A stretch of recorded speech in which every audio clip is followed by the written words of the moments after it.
Con nuestra segunda invitada al día vamos a hablar de la ONU-SIDA, ¿no? El Departamento de la ONU sobre el SIDA, que publicó su informe sobre las cifras del VIH-SIDA en el mundo en el año 2021 y qué es lo más destacable, Mar, para hacer un contexto, digamos, y ya luego entonces pues ampliar y analizar más a fondo este informe con nuestra segunda invitada. Así es, vamos a dar los primeros titulares de este informe, que además es muy esperado porque tiene de las cifras más completas realmente sobre el VIH y el SIDA en todo el mundo.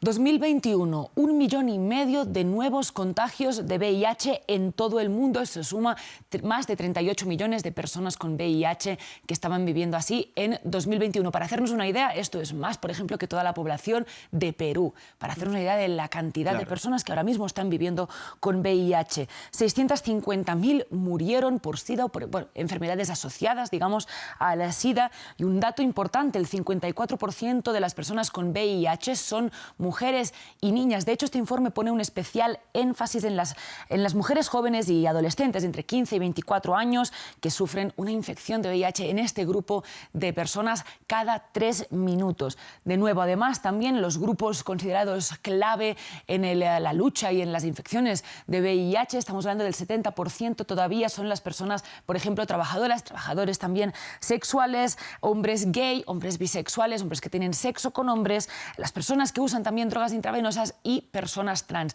Todo este grupo de personas, además de sus parejas, siguen representando el 70% de las personas que viven con VIH en todo el mundo. Y pasando rápidamente a América Latina, la región que también nos incumbe más, pues vemos que los nuevos contagios anuales se han mantenido relativamente estables de 2015, alrededor de los 100.000 casos, pero en 2021 ya eran 110.000 casos. Es una mala noticia, de hecho, que no hayan disminuido. Claro. Deberíamos estar hablando de que han disminuido significativamente estos casos y también 29.000 personas perdieron la vida en América Latina por culpa de las enfermedades asociadas al SIDA. Entonces, estas son, digamos, las cifras que estamos manejando en este informe de ONU-SIDA. Y precisamente vamos a hablar con Luisa Cabal, directora regional de ONU-SIDA para América Latina y el Caribe, además abogada especialista en VIH, derechos sexuales y reproductivos, derechos humanos y también igualdad de género.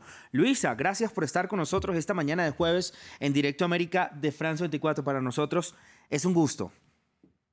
Muy buenos días a ustedes. Luisa, pues queremos empezar preguntándole entonces por la situación general de nuestra región de América Latina y el Caribe. Como lo estábamos conversando con Mar Romero Sala, no son cifras muy alentadoras. ¿Por qué ocurre esto y qué podemos hacer para robustecer, digamos, nuestro sistema de salud y poder disminuir estas cifras? Bueno, muchas gracias. En primer lugar, como el informe lo señala, el título es bastante alarmante, En peligro. Y en peligro está la respuesta del SIDA a nivel mundial, pero también a nivel de nuestra región. 1 de 3 países en los cuales se ha demostrado un aumento en las nuevas infecciones está en América Latina y el Caribe. Entonces, en realidad, es un llamado de alerta a los gobiernos de nuestra región de que debemos retomar el liderazgo que una vez ejercimos para poner fin al SIDA para el 2030. Y cuando tú preguntas el por qué, yo creo que resumiríamos que hay en nuestra región 3 tipos de crisis. Una primera crisis, una crisis de prevención, porque como lo señalaban al comienzo del segmento, hay un aumento de las nuevas infecciones. Desde el 2015, 5% de aumento de nuevas infecciones en nuestra región. Tenemos asimismo una brecha en acceso a tratamiento, que incluye las poblaciones clave que se señalaban, pero asimismo los niños y las niñas y las mujeres embarazadas. Y la tercera crisis es una crisis de exclusión. Sabemos que el estigma y la discriminación matan y tenemos que hacer más para prevenir ese estigma y esa discriminación tanto en la política pública como en los programas y en las inversiones. Hola, muy buenos días. Muchas gracias por acompañarnos. Yo quería preguntarle precisamente por ese estigma y esa brecha de discriminación. 31% de personas que viven con VIH en América Latina no tienen acceso a antirretrovirales y quería preguntarle qué papel juegan precisamente en una región donde hay tanta discriminación contra población LGBT, por ejemplo, o trabajadoras sexuales. ¿Qué papel juega este estigma en la falta de acceso a los medicamentos que permiten vivir pues, mucho mejor así uno esté infectado con VIH? Sí, muchas gracias. Yo creo que hay que concretizar en la vida de una persona cómo hay esferas de estigma y discriminación desde que las personas son jóvenes. Pensemos en Luis o en Pedro, un chico que crece en una favela o en un barrio pobre y no tiene acceso a educación sexual, una primera barrera. Luego, si es gay o trans, tiene una barrera con respecto en su familia o en su comunidad. Si va a acceder a un servicio, se le estigmatiza o se le rechaza y por tanto las comunidades o las poblaciones que llamamos clave no acceden a la prueba. Tenemos barreras hacia la autoprueba. Entonces se van acumulando las barreras de estigmatización, ya sea en la escuela, en la comunidad, en la familia, que generan que por tanto cuando ya muchas de estas personas acceden a los servicios, ya tienen una enfermedad avanzada. Entonces, el gran llamado a los gobiernos y a nuestras sociedades es cada uno podemos jugar un papel en eliminar estas barreras y por tanto, y por supuesto, los gobiernos en eliminar esas leyes y en promover políticas públicas que promuevan la inclusión y que eliminen este estigma, incluyendo en los servicios de salud. Luisa, también hablabas de la meta de la ONU para eliminar, digamos, la epidemia, la pandemia del SIDA para el año 2030. ¿Qué tan real es poder eliminar el SIDA para este año? Y creo que nos quedan como 8 años, si no saco mal la cuenta, para hacerlo. ¿Qué tan lejos estamos de lograr esa meta? La respuesta al VIH, que ha sido liderada por las comunidades, por los gobiernos, por la academia, ha demostrado grandes cosas que se han logrado en los últimos 40 años, cuando nadie hubiera pensado que hubiéramos podido poner a millones de personas en tratamiento.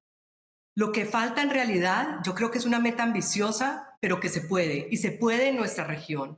Y el gran llamado es el liderazgo político.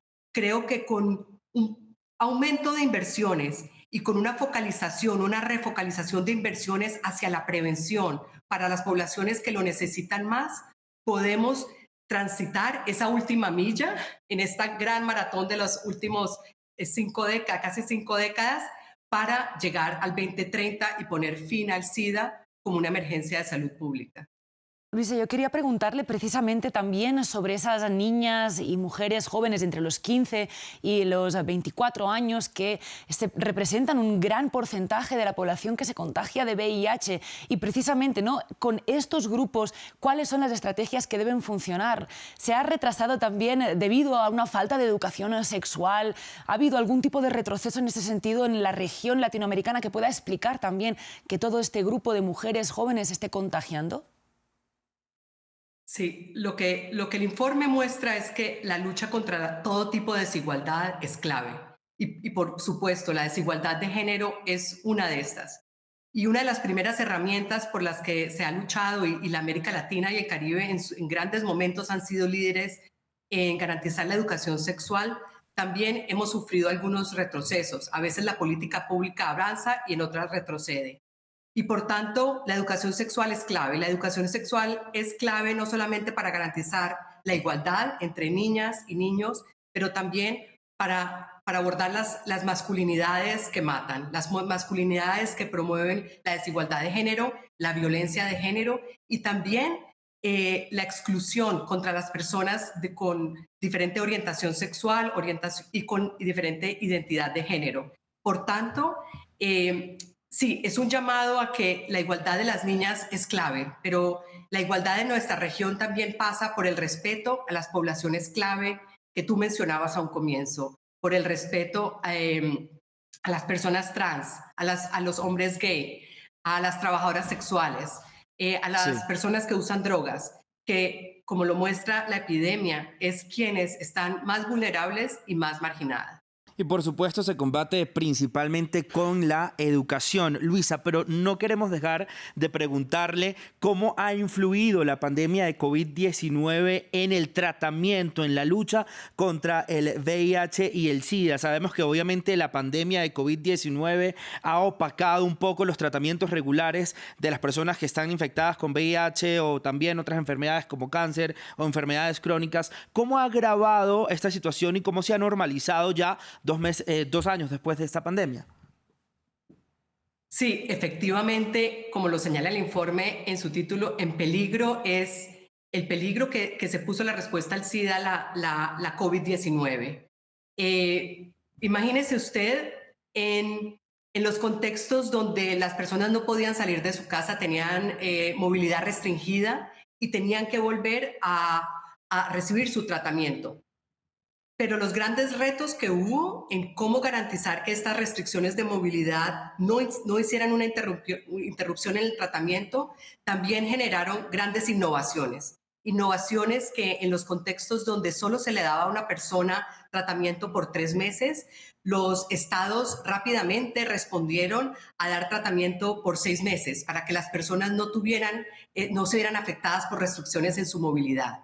Entonces, efectivamente, hubo ajustes y hubo impactos. Y uno de los impactos desafortunados es las mujeres embarazadas. Hemos visto que hemos retrocedido un poco en la prevención de la transmisión vertical.